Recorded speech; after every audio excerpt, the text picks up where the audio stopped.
नमस्कार, न्यूज़ 24 देख रहे हैं आप और आपके साथ मैं हूं सऊद मोहम्मद खालिद। जी हां, किसके लिए जीवन मरण की स्थिति इस बार चौथे चरण में होने वाली है, क्योंकि लड़ाई अब निर्णायक होती जा रही है। चौथे चरण की लड़ाई होने वाली है और यूपी विधानसभा चुनाव 2022 के चौथे चरण का रण छिड़ चुका है। यूपी चुनाव के चौथे चरण में लखनऊ सहित 9 जिलों में 23 फरवरी को वोटिंग होने वाली है और चौथे चरण में जिन जिलों में वोट डाले जाने हैं वहां से मोदी सरकार के 4 मंत्री आते हैं और राजनाथ सिंह, स्मृति ईरानी, कौशल किशोर और अजय मिश्रा टेनी, ये 4 मंत्री हैं, इन इलाकों से आते हैं और इसीलिए बीजेपी के लिए यह चरण अग्नि परीक्षा से कम नहीं है। और आपको बता दें कि बीजेपी ने पिछली बार जो 60 सीटें हैं उनमें से 52 सीटों पर कब्जा किया था और समाजवादी पार्टी को महज 4 सीटों से ही पिछली बार यानी कि 2017 में संतोष करना पड़ा था।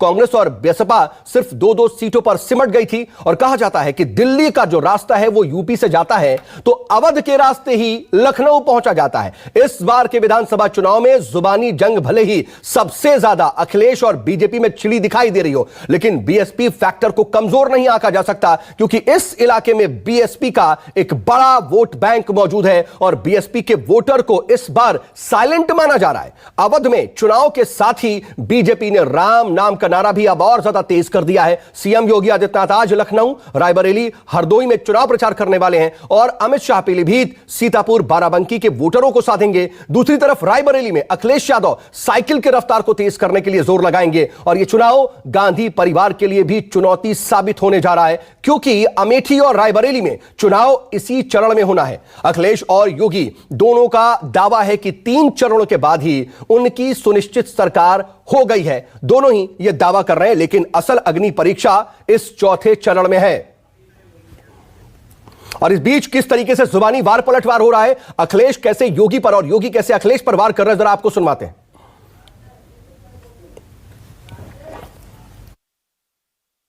समाजवादी पार्टी अपनी हार स्वीकार कर चुकी है।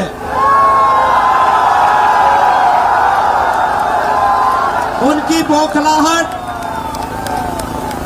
में उनकी हार छिपी हुई है और इसीलिए अब उन्होंने राष्ट्रीय 23 फरवरी को भारतीय जनता पार्टी को इतना वोट दीजिए कि 10 मार्च के बाद समाजवादी पार्टी केवल धुआं धुआं नजर आए। इसके लिए आप सबका समर्थन करें। उद्घाटन का उद्घाटन किया, नाम बदलने का काम किया। मुझे खुशी है इस बात की कि एक अंग्रेजी अखबार ने उनका इस बार नाम बदल दिया। अभी तक तो हम बाबा मुख्यमंत्री बोलते थे, लेकिन अंग्रेजी अखबार ने उनका नया नाम दिया है बुलडोजर बाबा। उनका नाम बुलडोजर बाबा अंग्रेजी अखबार ने दिया, हमने नहीं दिया। अब कह रहे हैं कि गर्मी निकाल देंगे। जो बाबा गर्मी निकालने की बात कर रहे हैं, जनता ने मन बना लिया है कि इस बार इनकी गर्मी निकाल करके भाप निकाल देंगे।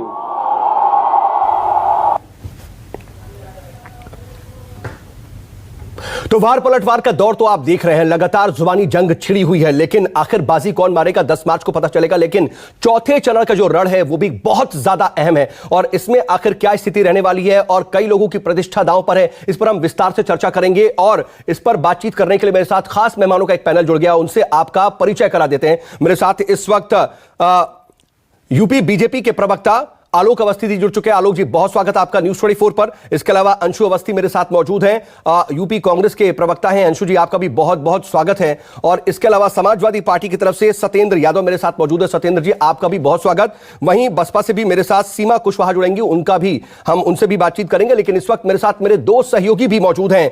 पीलीभीत से ऋषिकेश मेरे साथ मौजूद हैं और लखनऊ से अशोक तिवारी मेरे साथ मौजूद हैं। चर्चा की शुरुआत करें इससे पहले जरा ग्राउंड पर क्या रियलिटी है, क्या स्थिति है, वो जरा देख लेते हैं। अशोक, मैं आपके पास आ रहा हूं। लखनऊ का जो रास्ता है यह कहा जाता कि अवध के रास्ते आता है और इस बार चौथे चरण में अवध का ही युद्ध सबसे ज्यादा अहम माना जा रहा है। बीएसपी के साइलेंट वोटर क्या खेल करेंगे और कई बड़े नामों की जो प्रतिष्ठा है वो भी दांव पर लगी हुई है, क्या नजर आ रहा है?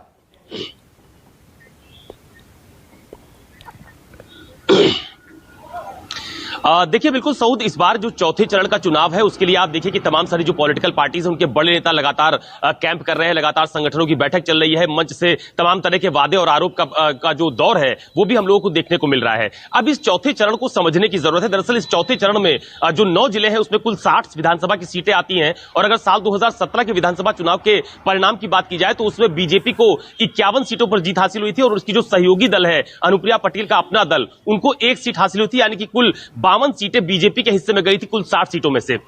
इसके अलावा समाजवादी पार्टी ने पिछले विधानसभा चुनाव में इस चरण में 4 सीटों पर जीत हासिल की थी। कांग्रेस और बीएसपी ने 2-2 सीटों पर पिछले विधानसभा चुनाव में चौथे चरण में 2-2 सीटें उनको हासिल हुई थी। अब सबसे अहम बात यह है कि इस बार चूंकि कोई बहुत बड़ा गठबंधन किसी बड़े दल का विधानसभा चुनाव के अंदर नहीं है, लिहाजा इस बार जो 60 सीटें हैं उसमें समाजवादी पार्टी और गठबंधन जो है, यानी समाजवादी पार्टी 58 सीटों पर चुनाव लड़ रही है, और जो उनका गठबंधन है ओम प्रकाश राजभर के साथ, वो 2 सीटों पर चुनावी मैदान में है। कांग्रेस और जो बहुजन समाज पार्टी है वो पूरी 60 सीटों पर अलग अलग चुनाव लड़ रही है। बीजेपी कुल 57 सीटों पर चुनावी मैदान में है, और उसकी जो सहयोगी दल अपना दल है उसको 3 सीटें दी गई हैं, और उन्हीं 3 सीटों पर अपना दल बीजेपी का गठबंधन भी चुनाव लड़ रहा है। अब इस चौथे चरण में अगर आप बात कीजिए तो इसमें रुहेलखंड की कुछ सीटें हैं, तराई बेल्ट की कुछ सीटें हैं, और अवध की कुछ सीटें इस बार चौथे चरण में होने वाली है, जहां पर 23 तारीख को मतदान होना है। लेकिन सबकी नजर इस बात पर टिकी हुई है,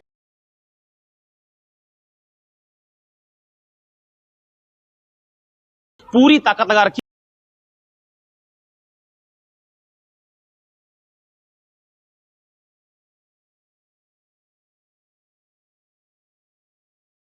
था, बहुत ज्यादा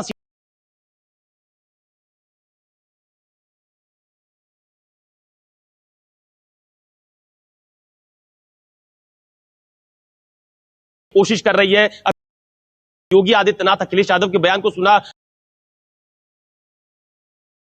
पहुंच चुकी है।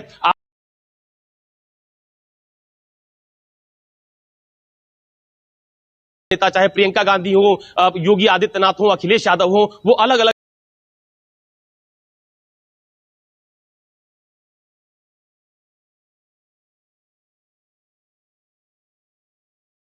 लखीमपुर खीरी पार्टी हो चाहे कांग्रेस,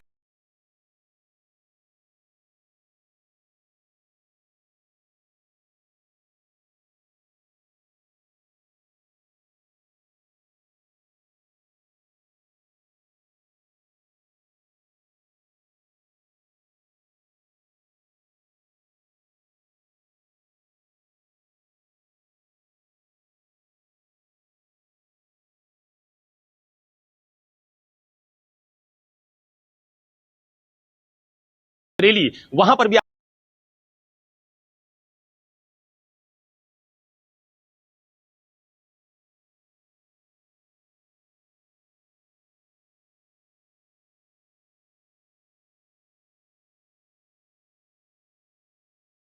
कोशिश सभी राजनीतिक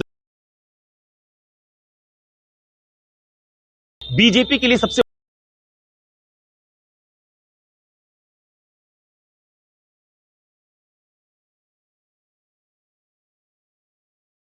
उनके गठबंधन के साथ एक बड़ी चुनौती है कि क्या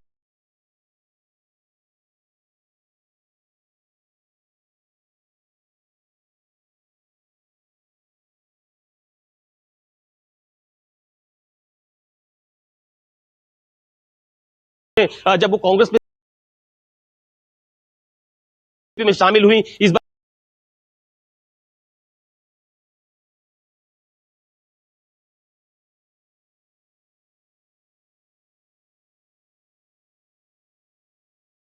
वहीं से चुनाव जीते।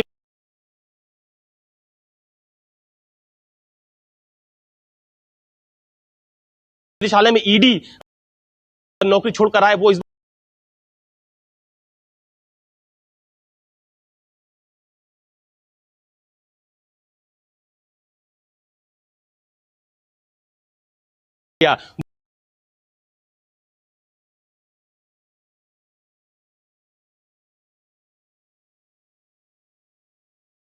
राजनाथ सिंह यहां, उनकी प्रतिष्ठा भी लखनऊ के साथ राजनाथ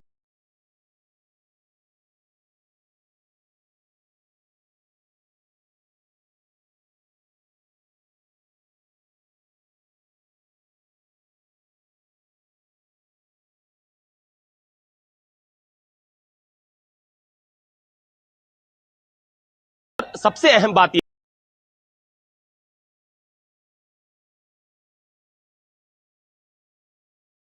स्टैंड करना भी किसी कांग्रेस हो और बीजेपी हो,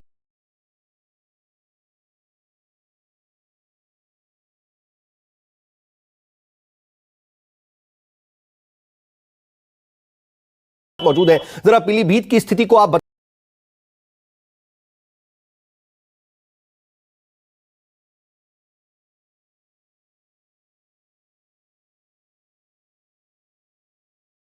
पीलीभीत और लखीमपुर दोनों ये तराई यहाँ बर्मा और ब्राह्मण का की लगातार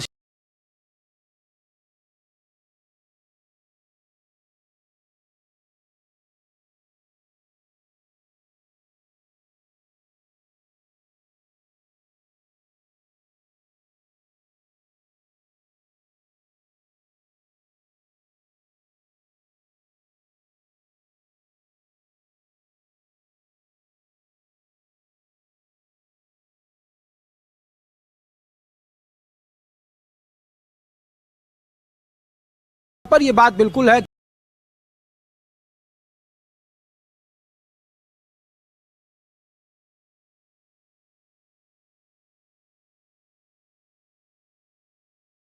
तो उसमें जो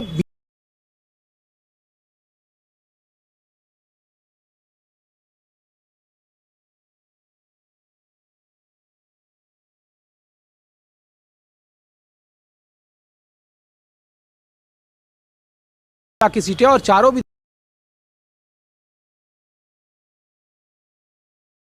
उसको नंबर मिले वो 50% क्या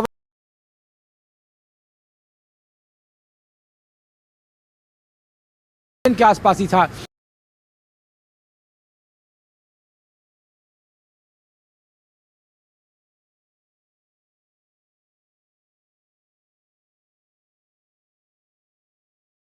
वो कल है और ज्यादा पोल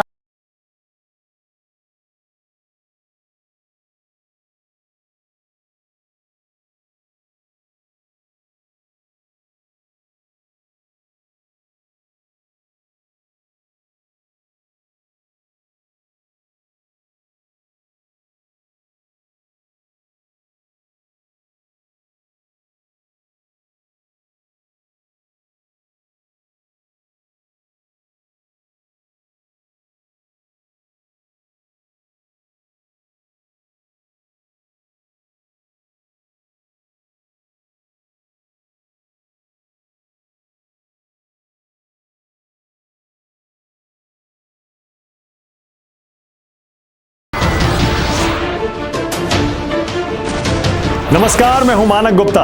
अगर आपको हमारा ये वीडियो पसंद आया हो तो इसे लाइक और शेयर जरूर करें और हां, हमें सब्सक्राइब और फॉलो करना ना भूलें ताकि आप देश और दुनिया की कोई खबर मिस ना करें। तो जुड़े रहिए हमारे साथ और देखते रहिए न्यूज़ 24।